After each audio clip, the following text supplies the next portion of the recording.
Hi, Ruben Swartz here, your host and chief nerd. Welcome to Sales for Nerds, where I try to distill years of struggling with sales and marketing so you can learn the easy way. Plus, get the scoop from other folks who've accidentally ended up in sales and learned that it doesn't have to suck. Now, as a software person who hated conventional CRMs, I ended up creating my own for folks like me in professional services who would rather be doing client work than sales and marketing. It's got a whole new take on lead magnets, a new way to think about conversations and referrals, proposal automation, e-signature, and if you're the only one in your company selling, or maybe the only person in your company, it's got features so you don't feel so alone.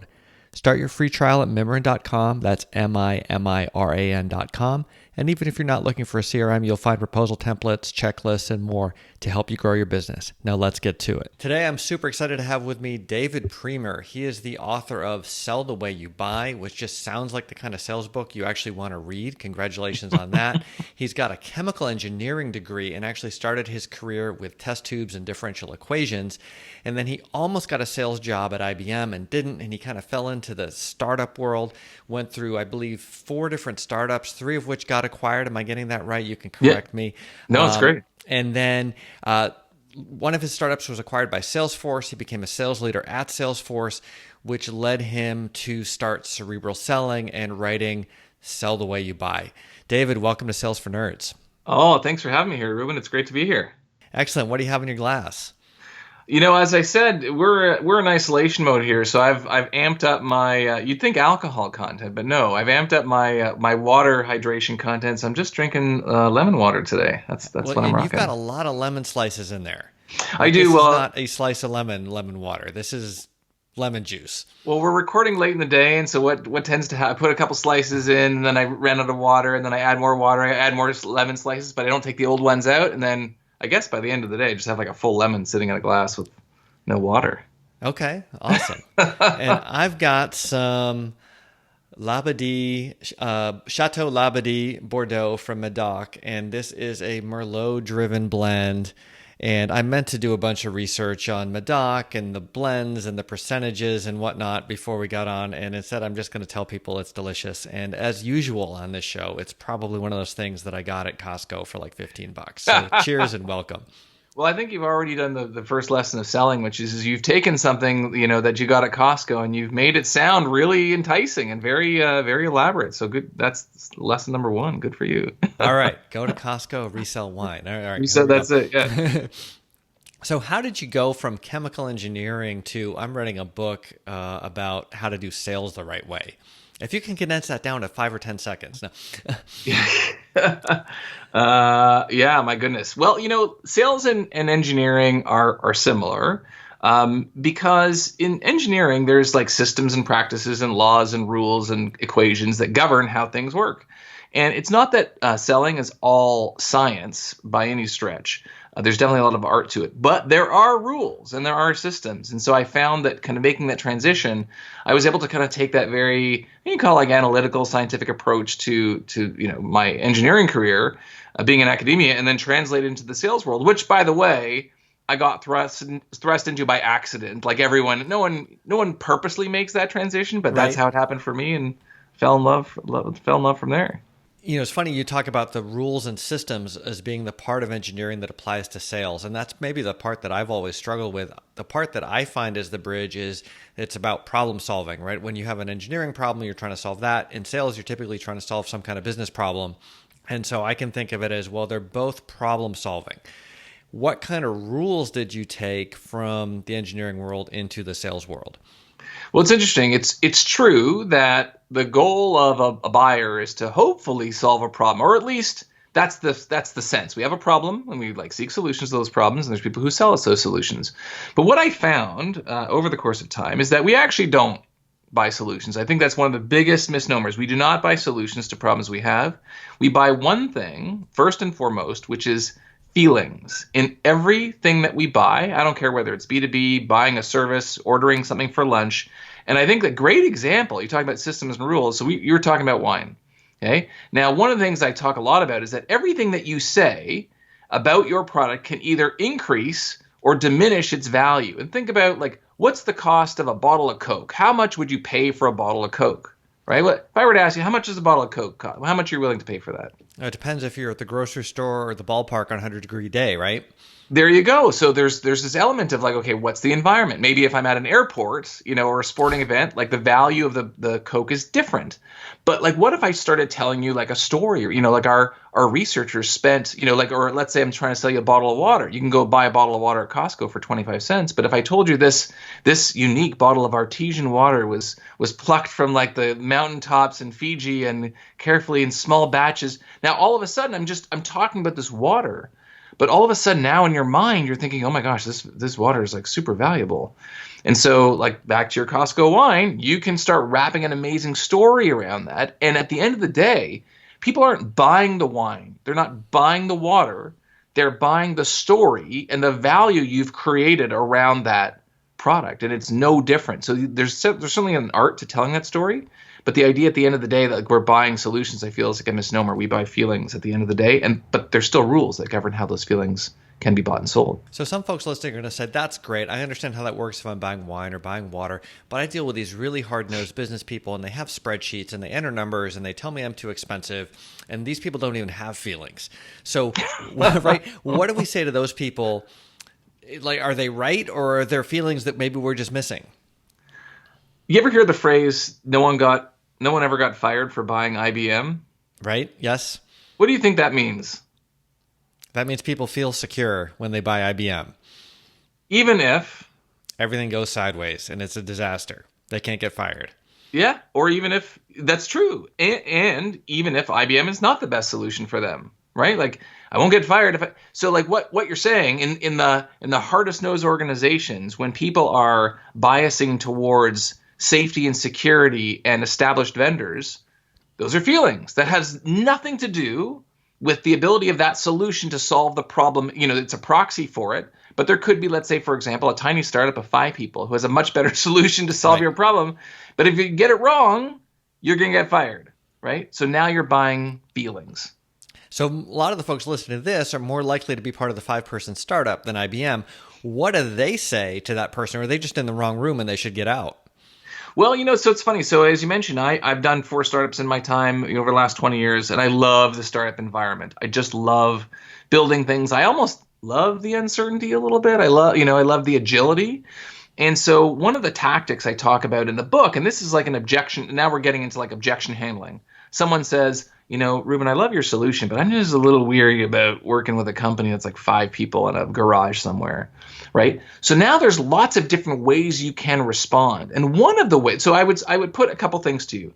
Number one, like you actually want customers that align with your vision, with your way of doing business.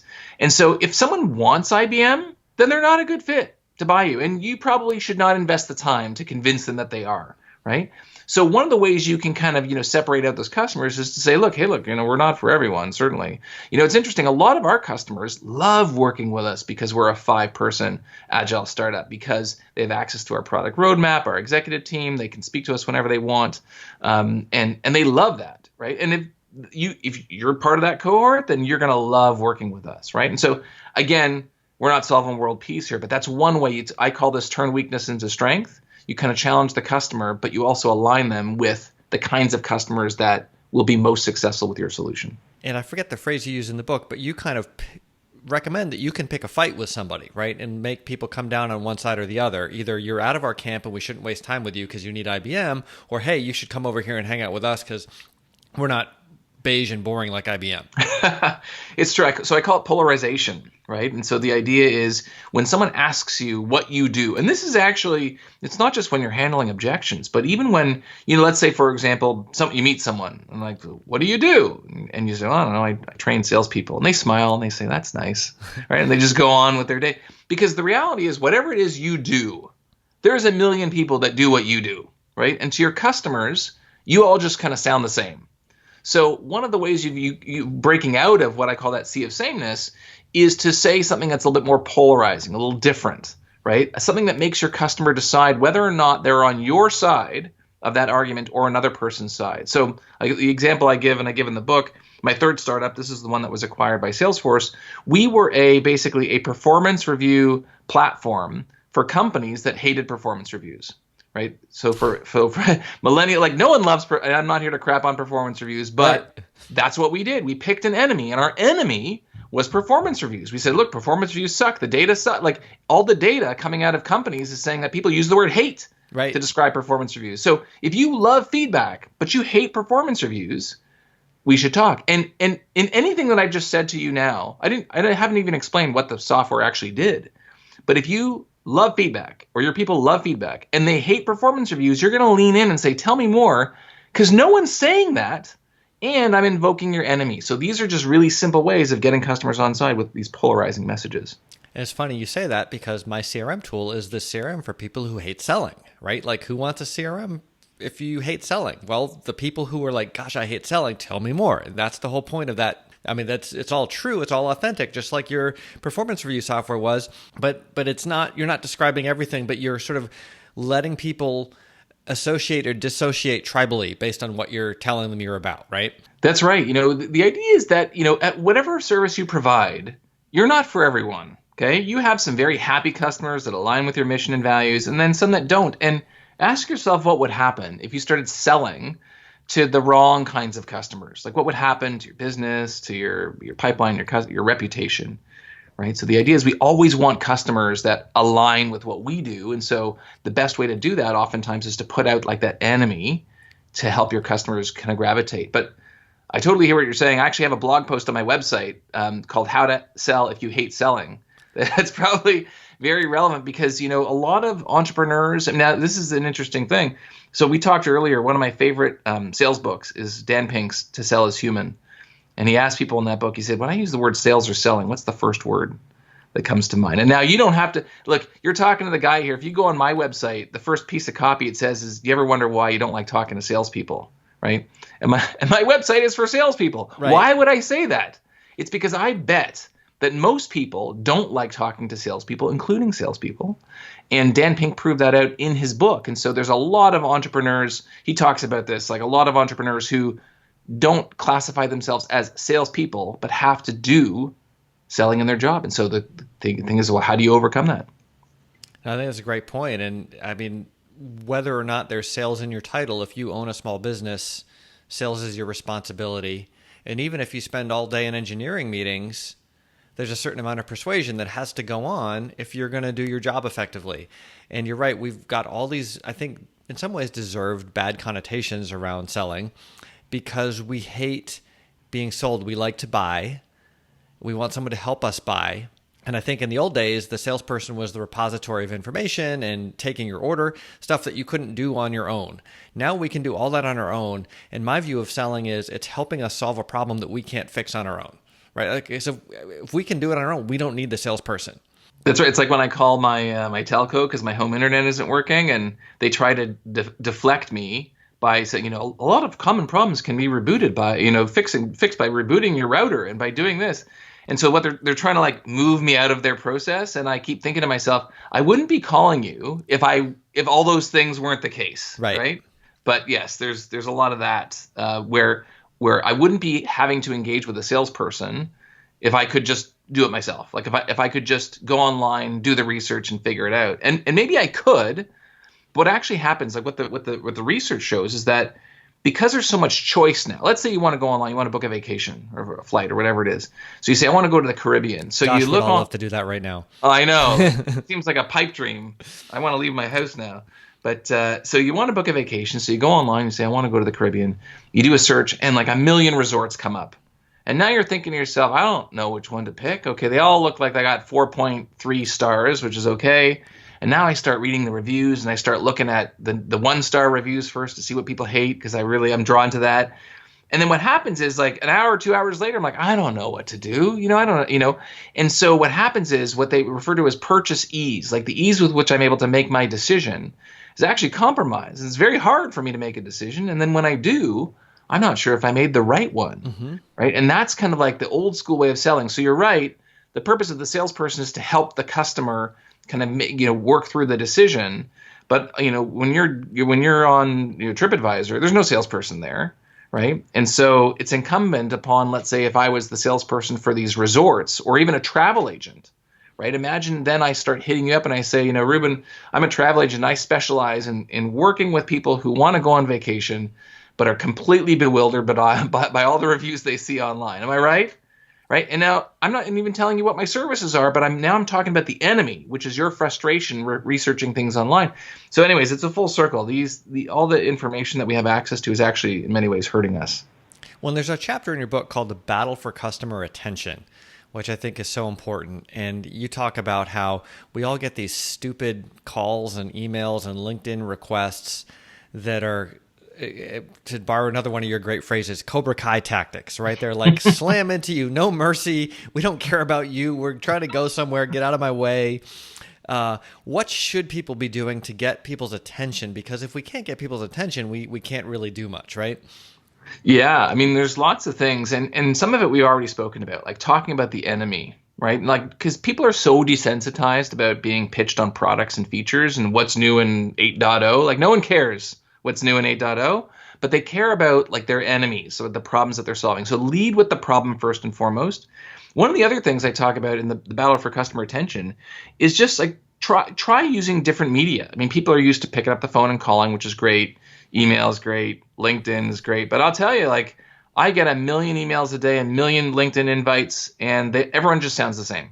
So I remember there was one time in my last VP role where I had a BDR reach out to me. This is like a business development rep who sent me a letter in the mail and like a handwritten like note. And he said in the note, I think nowadays people don't respond to voicemails, but the jury's still out on handwritten notes. And I still, to this day, I still remember it and I got back to him. And that's the beauty, is that if you do it the right way, try video calls, right? Video has a much higher open rate because I waste time watching cat videos on Instagram all day. But like I'll watch, Ruben for 60 seconds make a fool of himself on a video, right? So video, LinkedIn voicemails, snail mail, all of this stuff is unique and differentiated. And even if they don't buy your solution in the end, most of the time they're going to get back to you because they appreciate the effort you put in. So other than mixing up the media, what about the actual content of the message itself? Yeah. So the key is number one, two things, not to sound the same as everyone else. So if I was starting a financial services firm and I said, Priemer Financial, we specialize in providing world-class service at very low fees. Like I'm laughing as I'm saying it. Okay, like no one's going to argue that that's a good thing, but you just sound the same as everyone else. And I told this guy today on LinkedIn, I get maybe a handful of LinkedIn messages a day saying, hey, David, we specialize in lead generation and we have a unique proprietary method to get you high quality leads. Is it worth a chat? And I actually engage with these people because I feel it's partially my duty because, back to the Cobra Kai tactics. If you're just out there, if salespeople are continuing to be out there and using these like horrible old school generic tactics, it's going to make it really hard. They're going to ruin it for everyone. It's going to make it really hard for the good salespeople, right, to get their attention. So the first thing is don't sound the same as everyone else, right? Lead with the problem. And one of the other things I talk about is reciprocity. Like add some kind of value. Show me that you did a little bit of research into what I did. I actually wrote an article a couple weeks ago. It was called Do Your Homework. 3 scientifically proven reasons why it makes sense to do your research before you reach out. And oftentimes you get these generic outreaches. And so you talk about how to get people's attention. Do a little bit of research. If I cited a recent thing that you wrote or the city that you live in, or even better yet, like I say, I noticed something on your website. I'll tell you, like when people find like typos in my blog post and they reach out to me, like I feel indebted to them, right? And so all of these things are not easy to do, meaning they require effort. You can't be lazy. But the extra effort you put into personalized, lead with the enemy, reciprocity, add value, try a different medium are all amazing ingredients to help you get your customers' attention. So you're saying actually try to be helpful to people. It's a novel idea. You're right. Yes. It is. Well, and I don't think it's necessarily novel, but it's just like the volume of crap can always be higher than the volume of quality stuff. And so we're inundated with these automated messages. And we don't get the handwritten card very much. We don't get the person saying, hey, there's a typo in your blog on page 3 or whatever very much. But those people are there. They're just sort of like assumed in our consciousness because there's so much BS out there. That's my theory. No, it's true. There's a lot of people who practice drive-by selling. I don't blame them. I don't think these are bad people. They have families, they play sports, they have friends like everyone else, but they just go out and someone's obviously told them to go run these tactics, which are ineffective and serve to damage their personal and corporate brand when they Right. use them. So a little bit of effort, and actually, I mean, back at Salesforce, we would use kind of even for our smallest customers a tiering model. So yeah, I understand you can't put the same amount of effort into every single person you reach out to. So take a look at the people who you could potentially reach out to, and tier them. So here's my tier one customers that I'm going to spend more time customizing the message because I know they are right in my sweet spot, all the way down to kind of tier 3 or 4 where I might use something that's a little bit more generic in the hopes that all right, maybe I pull something back into the net.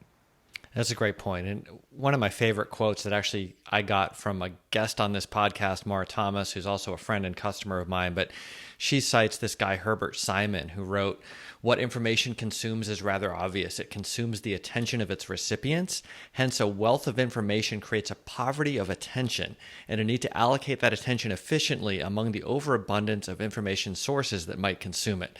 And this was like in the 70s that he wrote that. And it's like, that quote helps me make sense of so much of the world today because that's what's going on. And instead of doing what you're recommending of, hey, and like, let me actually give somebody something that's going to resonate with them and show that I'm worth their attention. It's like, well, let me press this button and just throw more BS out there and see what sticks. Yeah, no, I mean that's a recipe for failure for sure. You talk about getting into the mind of the buyer and a magical question. Let's talk about the magical question. That sounds great. Yeah. So the magical question is this, and I'll phrase it in kind of, so I call this the solution fit paradox, right? This idea that people buy the best thing for them at the end of the day. And the magical question, let me phrase it like this. If I were to ask you to write down, maybe your listeners, as you're listening to this, if I were to ask you to write down everything that you ate for lunch in the last month, okay? Now I told you I'm going to take that list, I'm going to give it to your doctor.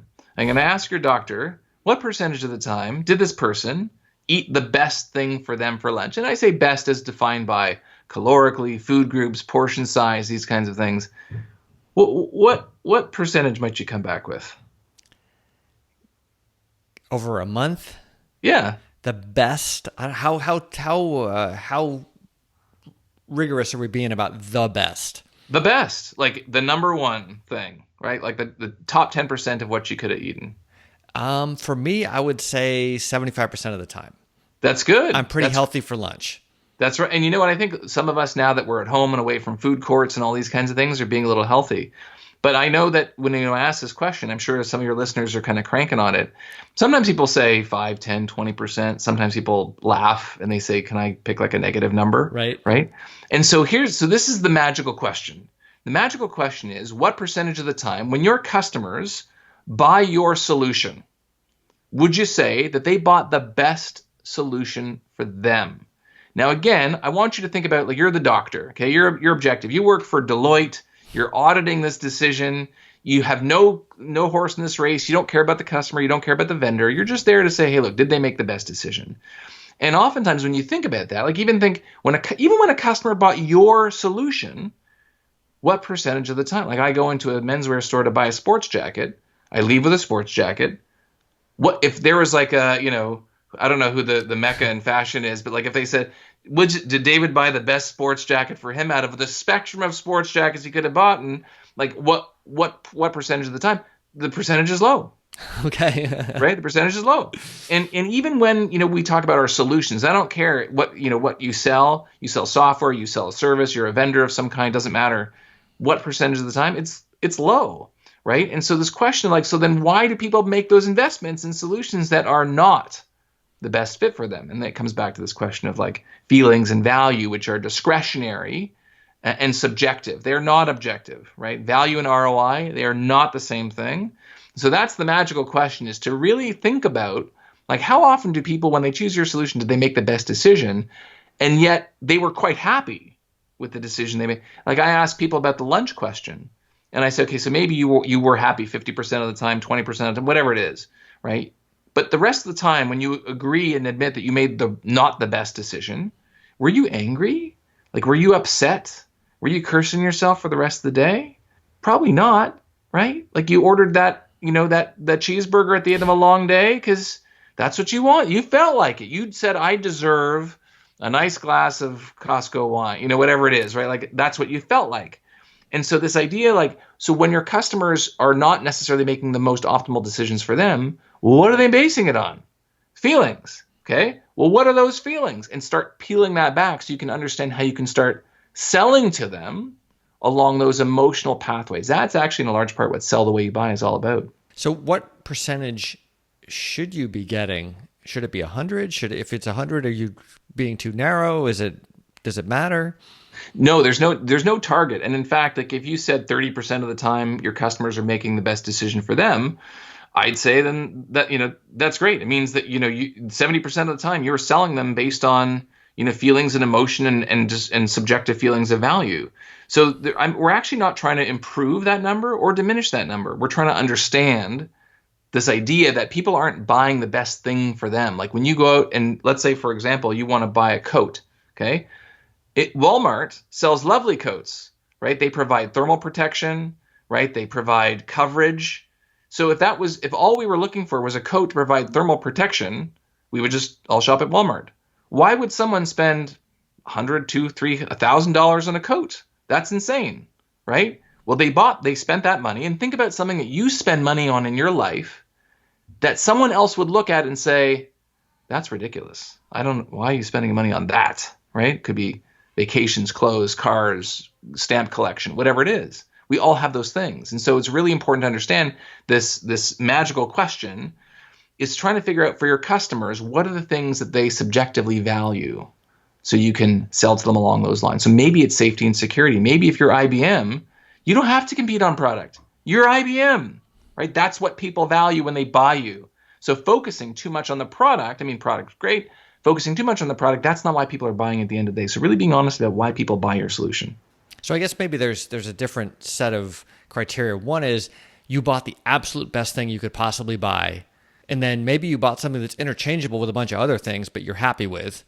And then you bought something that you really shouldn't have because you screwed yourself. And we don't want to be selling in that last category, I assume. But the middle category is interesting, right? Because they're going to be just as successful with this product or that product or whatever, but they want to be like Mike, so they bought the Air Jordans, or right, they would have been happy with all the other shoes, but Nike figured out how to make you extra happy. Am I understanding correctly? Yeah, like you felt now, it's hard for us to say as the third party what you should spend money on. So for example, let's say you go to the mall and you bought those Air Jordans and you keep them nice and clean and you never really, use them to play basketball, but you just walk around with them because it makes you feel good. Everyone, it's like maybe it's like a status symbol, or maybe you always wanted them growing up and you never could afford them, and now all of a sudden you have money, and now that's what's meaningful to you. And in fact, I work with this high-end retailer, and one of the things they talk about, they sell these like very high-end handbags. And they said, it's interesting. People think that when you come into our store, or the people that shop in our store are very rich people with just lots of money. But one of their leaders was telling me a story about a woman who was doing an MBA or business degree. She didn't have a lot of money, but she was kind of pushing her way through school. And she said, one day I'm going to come into that store and I'm going to buy my fancy handbag. And they told me that she came to the store like every month or every couple weeks to visit her handbag. They would let her take the handbag out, walk around with it. They would put it back. And they said 2 years later, she came in and she bought the handbag. And they told that story to drive home the point is that, when it comes to like spending money on things, it's not, let's say expensive things, not rich people who buy things. There's actually a large cohort of people who save and save and save so they can have that experience, because that's what they're buying, that feeling at the end of the day. So you can't say, and then so when you bought the handbag, you're like, okay, was that the best thing you could have spent your money on? Probably not. But if you reap all this enjoyment from it, right, your Air Jordans, whatever it is, then that's value. Every time you look at those shoes, you're going to be like, there's a story behind it, right, that you saved. And, so that's what people are buying at the end of the day. Well, it's funny because I was doing a video call with a buddy who just had a birthday, and he bought himself a pair of Air Jordans that he could never had when he was a kid, and now he's got them and he's happy. So But people are going to say, okay, that's great if I'm selling handbags or sneakers or whatever, but I'm selling business solutions to business people.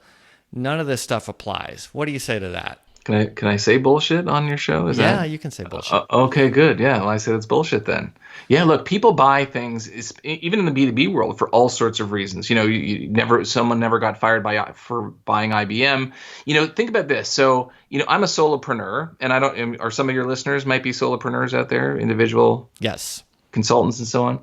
And so, one of the things as a solopreneur is I only have a fixed number of hours in the day, and I do everything in my business, right? So I invoice the customers, I build the website, I write the blog post, I stand and deliver and do all those things. And so what's valuable to me, right? So what's valuable, if you wanted to sell me something or a service, what would be valuable to me? What's valuable to me is time savings, right? Because I can't do everything. And so if you were, let's say, an accountant or a bookkeeper or whatever it is that you do that potentially you could help me, you design websites, you say, if you came to me and said, oh, I build awesome websites, can I help you? I'd be like, okay, you just sound like everyone else. But if you said, I work specifically with small businesses and solopreneurs who realize that their time is much better spent doing other things in their business than building their website. All of a sudden, now I'm paying attention to you.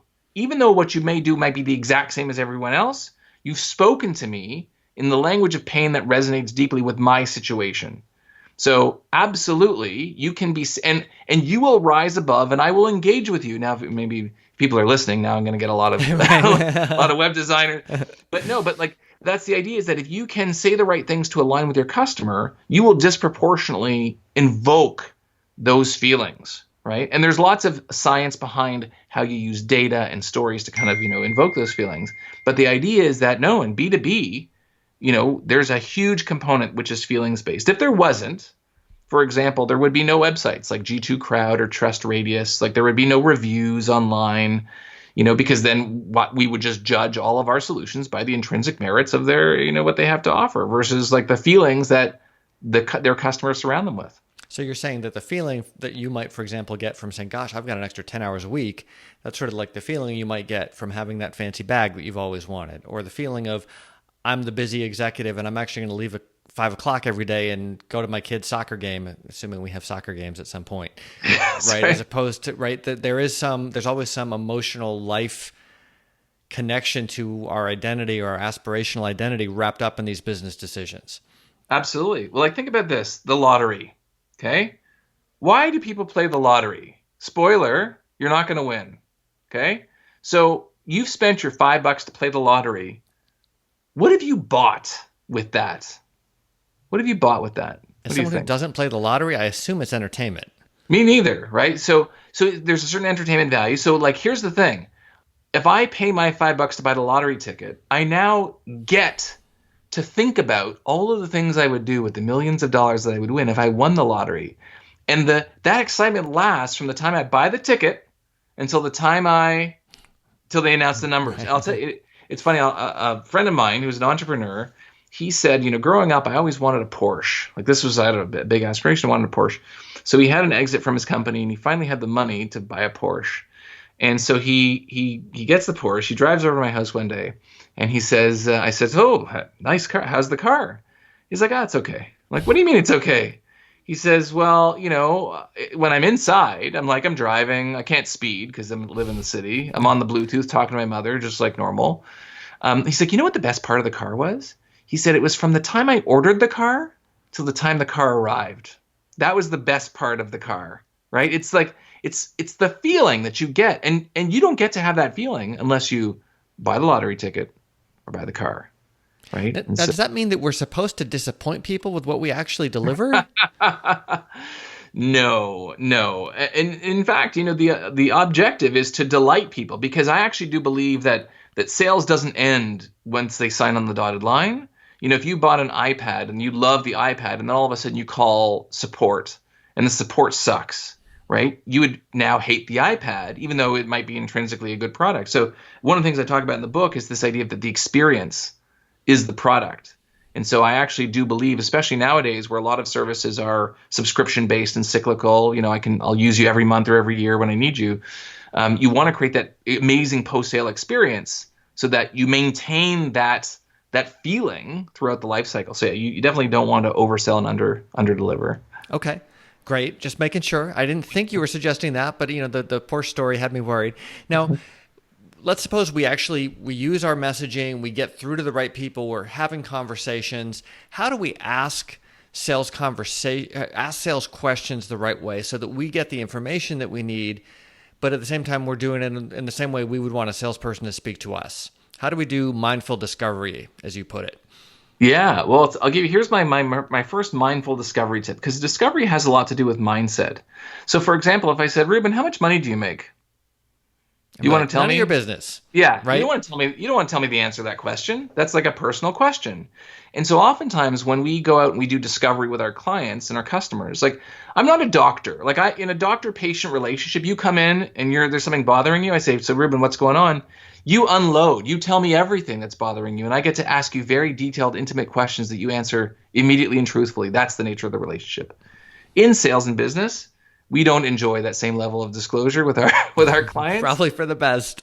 Probably for the best. We don't need to know the whole story. So the question is, when I ask you a contentious question, so Ruben, what's your budget for this project? Ruben, who's going to sign this contract? Ruben, are you looking to move forward today? And I ask you these questions. These are normal business questions. Mm-hmm. But oftentimes, as a customer, you're thinking in the back of your head, well, what does he want to know this for? And what if I tell him what the budget is? Right. Is he gonna change his numbers? Like I don't want to give him that information. Like it's like you go in the car dealership and the car dealer's like, what's the budget for you have for your car? That usually represents like the minimum threshold.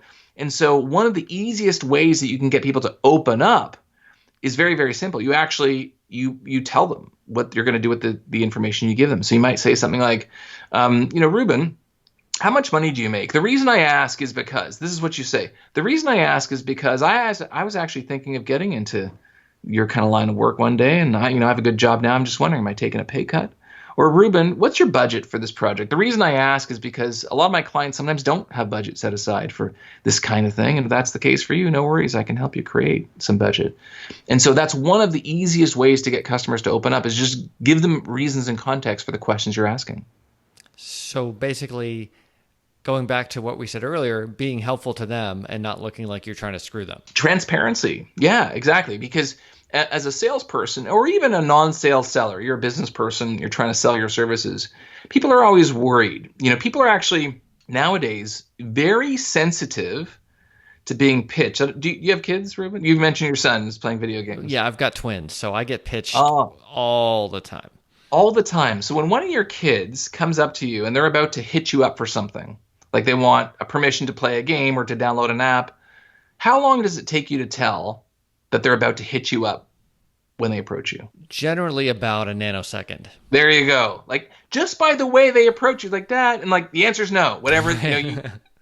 What's your question? You start with this position of defense, and so we're very perceptive when people are about to pitch us.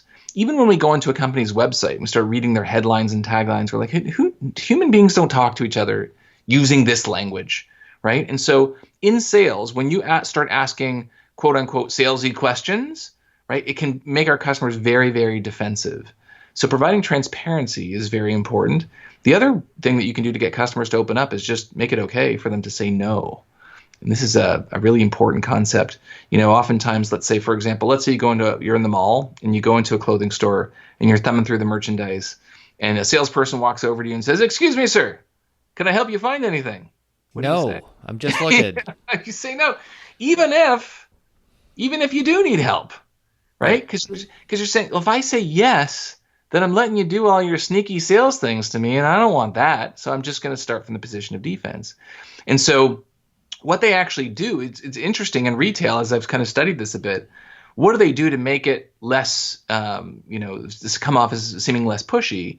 They usually have, let's say, a person at the front of the store folding clothes, refolding clothes. Like there's no reason why someone needs to be at the front of the store folding clothes, but they look busy, right? And so it's almost as though they're not there to greet you. They're there just doing their job. And so you feel less pressure to engage. And so this idea, it's actually a psychological principle known as reactance. It's people's tendency to lash out when they feel that their freedom to choose is being restricted. It's why when you see a sign that says, "Don't walk on the grass," the only thing you can think of is I want to walk on this grass so badly now, right? Because the sign said I couldn't do it. Or wet paint. That's the bet. You see a sign that says wet paint. What do you want to do? Touch the paint. Want to touch the paint. That's right. And so the idea is the same thing in sales, right? And so if we can take the pressure off our customers, for example, and there's lots of different ways we can do this. I can say, hey, look, I provide accounting services to small businesses like yours. I'm happy to talk about what it is we do. I really focus on working with solopreneurs to help save them time in their day. But look, if we decided it's not a fit, if you don't think this is a fit, then no worries. Like, we don't have to have the conversation, right? Now you feel free to say no. And it's more likely when I give you the freedom to say no that you'll come back and engage. And that if you actually do say no, you avoid a maybe. Yes. Is common in sales parlance to say that yes is the best answer, no is the second best answer, maybe is the worst answer you can get. Now, you have something else in your book about how you can order questions to get better information. Can you talk about that briefly? Yeah. So I'm going to warn everyone, this is like a very advanced tactic and even just to kind of wrap your mind around. But the reason this works, so imagine this, okay, I'll make it simple. Let's say you're a kid and you come home with a bad report card. And now you have to, the teacher says you got to show this report card to your mother and get your mother to sign off. So what do you do? Okay, you're like, okay, my mother's not going to like this one bit. So you take the report card, you put it behind your back, you go to your mother and you're just like, Mom, did anyone tell you look beautiful today? Right? Now, your mother probably knows kind of what's going on, but that's actually a psychological principle. Again, it's based on this principle called self-perception theory. And the idea is that when you can put someone in a temporarily, for example, good mood, Ruben, you look very handsome today. Oh, why, thank right? you. Before I ask you for a loan, right? All of a sudden, that micro moment when you were in a good mood will now color the feelings you have to the rest of the interaction, just for a moment. And so when we talk about the order in which we ask our questions, there's a similar principle that's in play.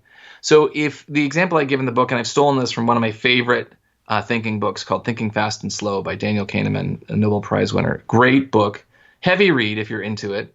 And, he references a study where they asked these German university students, they said, how happy are you these days? And I ask you this, how happy are you these days? That's like a hard question to answer because it's dependent on so many different things, your happiness. But then I ask you, well, how many dates have you been on in the last month? And they wanted to see, was there a correlation? Like if you said you were happy, then maybe you've been on quite a lot of dates in the last month. They actually found when they asked the question in that order, there was no correlation. And the reason is because how happy are you is actually a kind of a hard question to answer. But when they ask the questions in reverse, correlation's off the chart. So if I ask you, how many dates have you been on, Ruben, in the last month? And you say, oh, quite a lot. And I'll say, well, how happy are you these days? You're more likely, if you had a positive response to the first question, to answer positively. So to give you an example, let's say I'm a personal trainer. I'm trying to sell you on some training services. I might say, how happy are you with your overall health, Ruben? And and then I might ask you that question. Then I might ask you a follow-up question. So how many times have you been to the gym in the last month? Okay. How happy are you with your overall health is actually a multifaceted question. Like I could be happy with some parts and not others, but how many times you went to the gym, you know the answer to that question, and you know whether or not that's a good answer or a bad answer. So if I were to ask you the questions in reverse, Ruben, how many times have you been to the gym in the last month? And you said, oh, not a lot. And then I said, well, how happy are you these days with your level of physical fitness? Now you're more likely to say, actually, you know what, I could probably use a bit of a fitness tune-up. So that's the order in which you ask your questions is, again, I told you it was going to be a little bit more advanced, but there's actually quite a lot of psychology and science that goes into how you get people to feel based on the order in which you ask. So basically you ask a specific quantitative question first, even if they're not going to know the exact answer, and then you ask the qualitative subjective question next. So you might go to a company and say, what percentage of your reps made quota? And then how do you feel about your sales team? But if you start by asking, how do you feel about your sales team? They'll be like, oh, they're great. I love these guys. That's right. Exactly. Or for example, how many times did you have to call your current vendor for support over the last month? Like, oh, quite a lot. Well, how happy are you with your current vendor? Right? That is a lot more effective in terms of line of questioning than the reverse. We've got this notion of when we're doing outreach, we want to be specific and helpful and interesting and polarizing. We want to get into the mind of the buyer. We want to understand that they are buying experiences and feelings, not stuff. And we want to, as an advanced topic, we want to ask them a specific quantitative question followed by the more open-ended subjective questions. Anything else that folks should go away with after this? The one thing that I often just tell people is sell the way you buy, meaning empathetically, okay? Very big. Just don't use tactics that wouldn't work on you. You're about to take an approach, you're about to reach out to a customer, send them an email, call them on the phone. If that tactic wouldn't work on you, then don't use it on them. And then the other part of it is just kind of explore these pathways. Explore the pathways by which you make purchasing decisions in your normal everyday life. It doesn't have to be B2B. The clothes you wear, the car you drive, the food you order, all of those things are clues to how you buy. And the more you can align your, if I can call it selling motion, with how you buy and how you make purchasing decisions, the better and more successful you will be doing those same things with your clients. That's a great tip. And what's funny, because I rack my brain over this subject a lot, I realized that there are a bunch of people who've been really helpful salespeople for me, but I can't recall them because they didn't make the buying experience about them. They just helped me do the thing I wanted to do. I can bring up a bunch of horrible salespeople that, like, decades later, I'm like, that guy was such a lying, sneaking jerk. But I can't remember probably the more numerous situations where someone was great and just helped me buy stuff because they were doing it the way I wanted and they were helping me. That's exactly it. I love sales, but I never obviously never thought of myself as a salesperson, being in academia and being a research scientist. But I love helping people, and I have a natural conviction around certain things. And that's also, I talk a lot about this in my content, is like, how do you manifest that conviction and passion around what it is that you do, even if what you do is normal. We're not saving children in third world countries here, but how do you manifest the conviction? Because that conviction is very intoxicating. And, when you think about, for example, this idea of how do you sell if you hate selling, I always come back to this quote from Shoe Dog, Phil Jones. Was Phil Jones the CEO of Nike? Phil Knight. Phil Knight, that's right. Great book. And he says, I never thought of myself as a salesman. I just loved running. And I thought that if everyone ran, people would be better off. And so I was just sharing my passion and conviction with people. So the key is, like, if you have that natural passion and conviction for what it is that you do, then you are going to be, you're going to be in great shape. Yeah, you're going to be in great shape in terms of being able to convince and convert others. I think a great point. And I think what a lot of people do, they have that passion and conviction. And if you're talking to them in a situation that they don't consider a sales situation, it comes across beautifully. And then as soon as they get involved in quote unquote sales or marketing, they slather it a bunch of bullshit because that's what they think is involved in sales and marketing. It's like, no, you actually have everything you need. Just leave the bullshit out and you're all set, right? Absolutely. That's what we refer to as like the Cobra Kai tactics. Like, you're just doing it because some jerk taught you to do this thing, but you never thought about why you were doing it or how effective it was. And that's when you start getting calls from like telemarketers and stuff. And again, these are not bad people, right? They're just doing their job that someone told them to do, even though it might go against their better nature. Right. And I've been, I haven't done telemarketing for a job, but I've been one of those volunteer telemarketers, raise money for this great cause, blah, blah, blah, blah.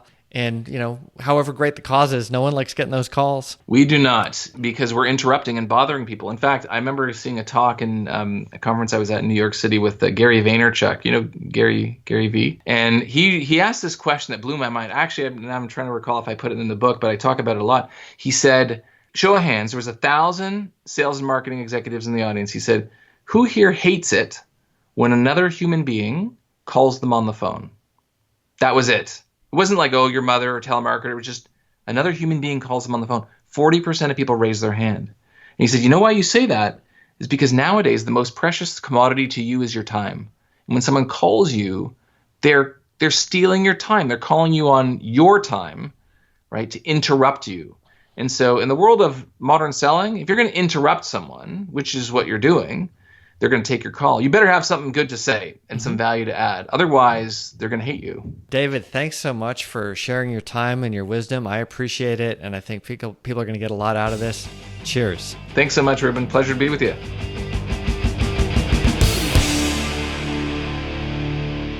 Thanks for listening. If you have a friend who would benefit from this episode, please pass the word along. Have a friend who wouldn't benefit, but you haven't talked to in a while, give them a call. iTunes reviews are great to get the word out and help me create the show that's most useful to you. And if you're frustrated with your sales and marketing process or lack thereof, check out Memorand, the CRM for people who hate selling. Until next time.